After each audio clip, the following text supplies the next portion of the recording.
Hey everybody, Mr. H here. Wish I could be with you today, but I had jury duty, so I have to go in and see if I'm going to be on a jury for an upcoming case here. Um, so today we're going to look at what happened after the intolerable acts that led actually right up to the start of the American Revolution. Okay, we're going to talk about Paul Revere's Ride. Many of you may have heard of Paul Revere's Ride. There are a ton of bad information about Paul Revere's Ride. So we're actually going to look at what he did step by step that night. Okay, so um, I'm going to take you through the first little part of this. You have a note sheet as well.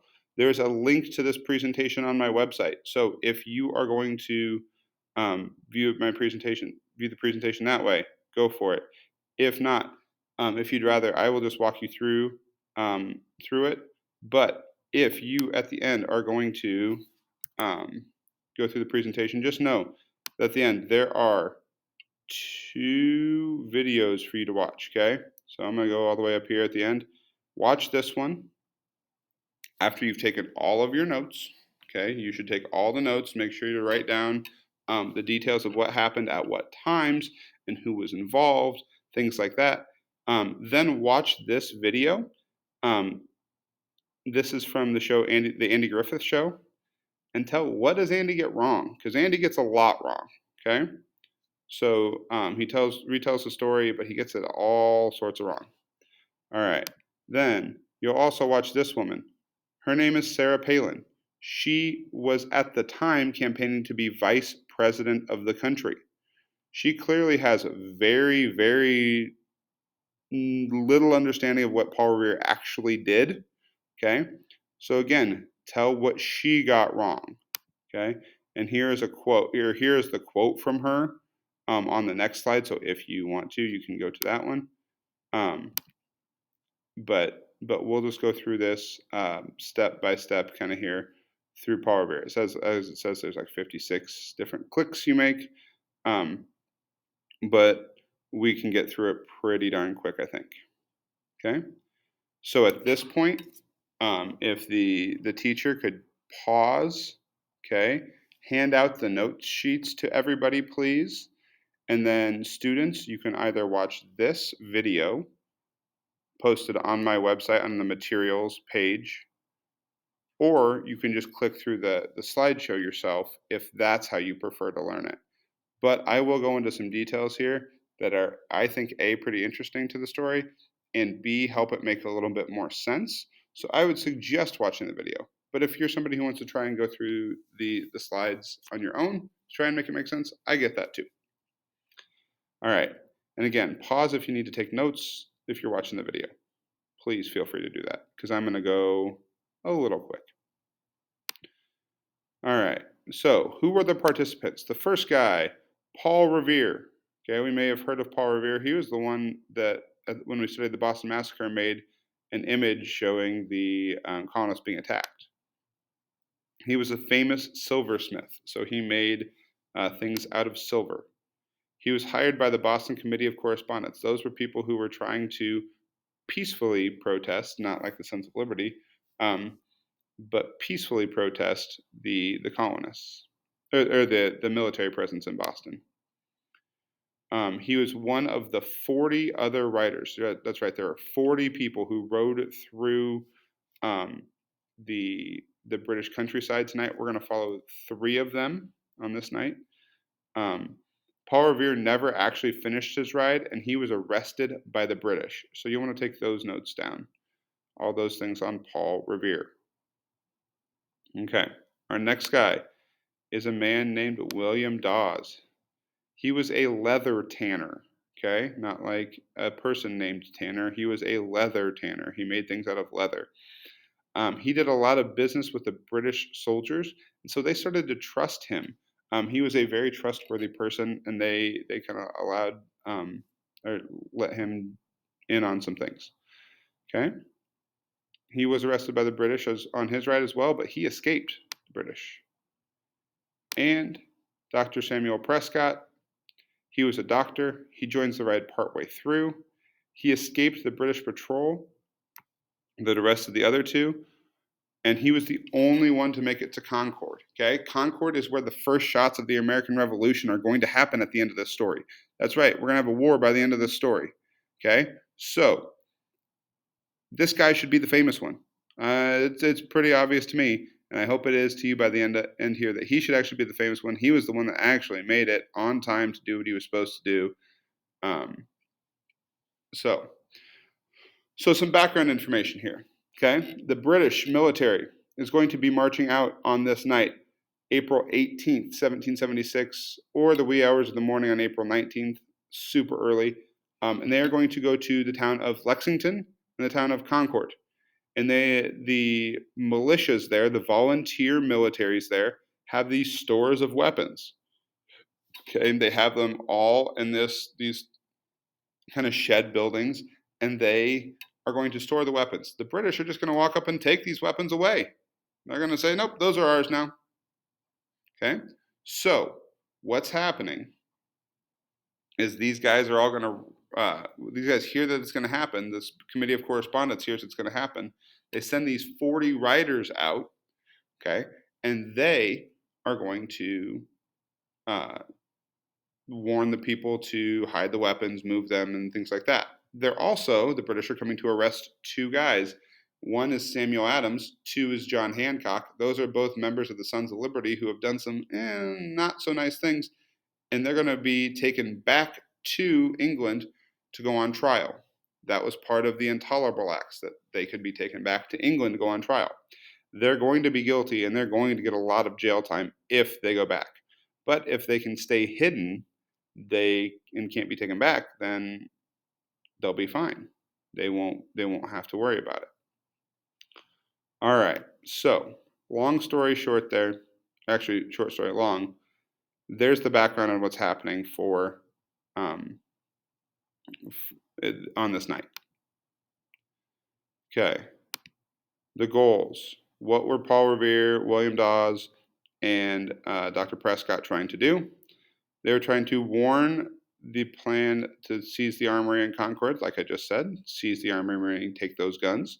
Warn Samuel Adams and John Hancock that they were going to be arrested and returned to England, and warn the countryside of the invasion quietly. A lot of times it makes it sound like Paul Revere was riding his horse saying the British are coming through the city. There are several reasons he didn't do that. We'll get into those. All right.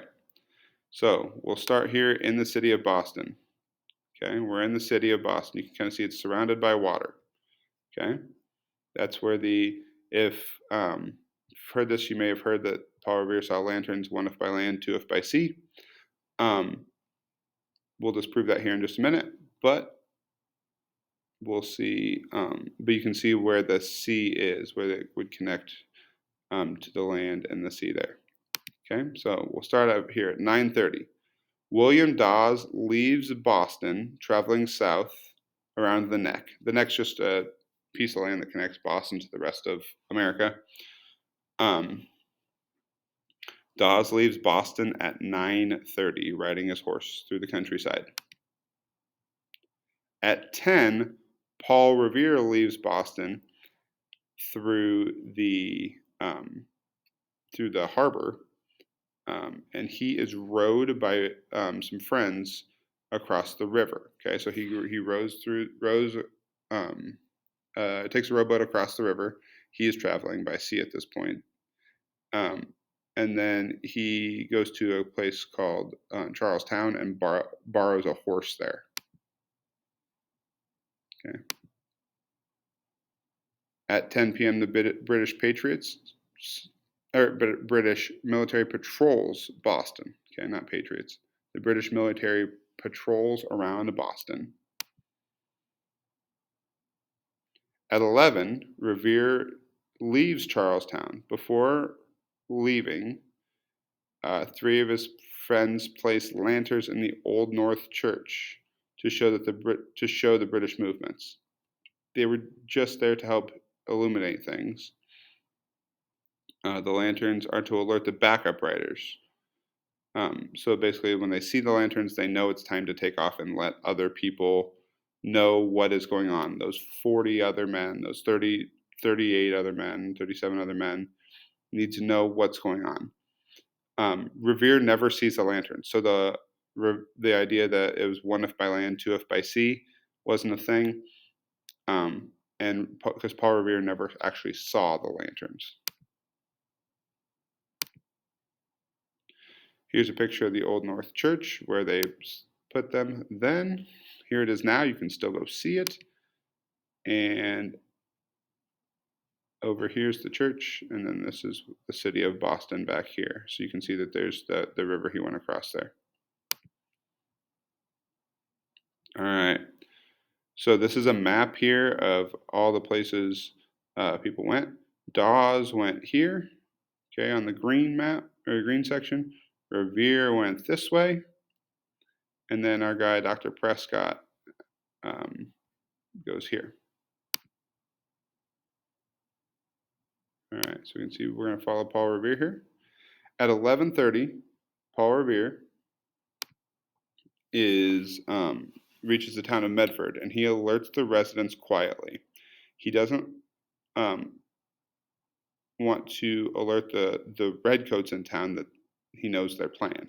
So the idea that he rode through town like he is in this picture, just gallivanting through town, yelling, "The British are coming! The British are coming! The British are coming!" That's not true. Okay, he would have went up and first of all, he would have not have said the British are coming. He would have called them the regulars or the redcoats. Okay, because they were all British at this point. Okay, so there would make no sense to call them the British when everybody was technically British. 2, he did not run through there because he didn't want them to know that he knew the plan. So he would ride through town, sneak through town as quietly as he could, walk up to sympathetic people, okay, or not sympathetic, or walk up to them, but walk up to their houses of sympathetic people, knock on their door. Hey, just so you know, the regulars are out. We need some help to prevent them from stealing the weapons we have stored at Lexington and Concord. And then hopefully that they would help. All right. So Revere reaches Medford and alerts residents. That's good for a note there, though. All right. At 12:05, Revere alerts Sam Adams and John Hancock of the British plan and waits for William Dawes. So William Dawes is on his way, but he just needs to, Revere just needs to wait for him. That is Samuel Adams, and that is John Hancock. At 12:30, Dawes meets Revere, and they both leave for Concord.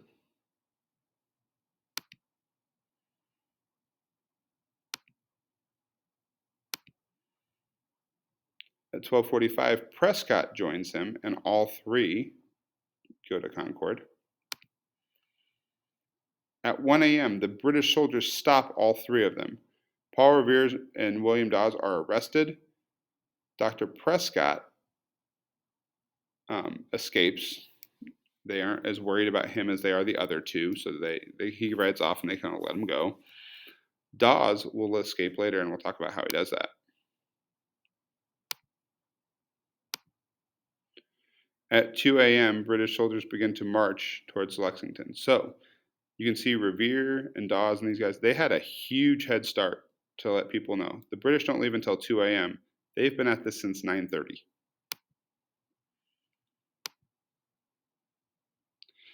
At 2 a.m., Paul Revere is also released. However, his horse is taken, so he travels back to the Clark house. William Dawes just up and left. He just kind of was like, oh, they aren't paying much attention to me. I'm going to stop and my horse is going to like use the restroom for a second, and I'm going to take off. So he just took off. And then Revere was actually just released. They're like, okay, we don't want you around anymore. You're bugging us. But we're going to take your horse. Okay. And then Revere goes back to where Samuel Adams and John Hancock are staying.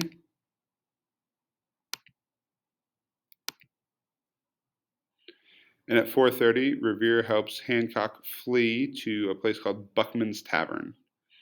And they bring this thing called Hancock's trunk with them. which is literally just the stuff in a trunk from John Hancock. Okay, so the Buckman Tavern is where they're in. Okay, this is a tavern, like a bar, but it would also be a restaurant type place that would be open most of the day. And there would be a hotel above where people could stay, like renters could stay, people traveling through could sleep at night and pay for a day or two or a week or a month or however long they wanted to live there.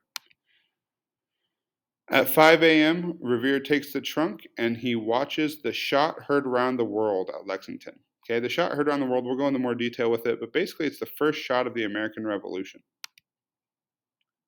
And nobody knows who shot it. Okay, the Battle of Lexington and Concord ensues after that first shot. The Battle of Lexington and Concord happens, and it's known as the shot heard around the world. Why? The entire world was on the edge of its seat waiting for something to take place. Basically, they knew that something was going to happen here. And this is an example of somebody, either a patriot shooting at a British soldier or a British soldier shooting at a group of patriots, and it's not good. Okay, fighting actually starts at that point. My light just went out, but I'll keep going here through it. All right, so then you'll need to go to this, the end, like slide 46 here it looks like, or 54 it looks like. Watch the video here. Slide 55, watch the video here, and then use this, and then you can answer that answer the last questions on your notes packet. Then go ahead and read through that poem that's attached as well and answer the questions about that one. All right, thanks for sticking with me here, guys. I know this was a long one, but I really appreciate it. Hopefully that helped you understand the story a little bit better. All right, have a good one, folks. Be good people.